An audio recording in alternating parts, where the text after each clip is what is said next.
नांदेडमध्ये काँग्रेस आक्रमक झालेली आहे। लोकसभेमध्ये राहुल गांधींची जात विचारल्यानं काँग्रेस कार्यालयासमोर भाजप विरोधात आंदोलन करण्यात आलेले आहे। भाजप विरोधात जोरदार घोषणाबाजी काँग्रेसच्या वतीने करण्यात आलेली आहे। या सगळ्या प्रकरणी लवकरात लवकर कारवाई करावी अशी मागणी करत काँग्रेसकडून करण्यात येते आणि भाजप विरोधात जोरदार घोषणाबाजी करत निषेध व्यक्त केला जातो।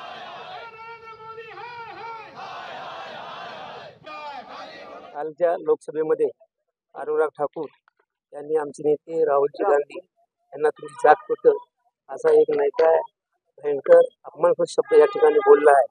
पण या ठिकाणी भारताची जनता सांभाळून महाराष्ट्राची जनता भारताची समजा हे खपून घेणार नाही। कोणी अशा प्रकारचं जातीवादक शब्द केला, सगळ्या जातीला मेन्स केला तर आम्ही त्यांचा जाहीर निषेध करू आणि माझ्या तातडीनं जोपर्यंत नाही काय अनुराग ठाकूरला बडतर्फ करणार नाही तोपर्यंत आंदोलन असे चालू राहण्याचा सुद्धा इशारा देण्यात येईल। लोकशाही मराठी ऐका, पहा, जागरूक रहा।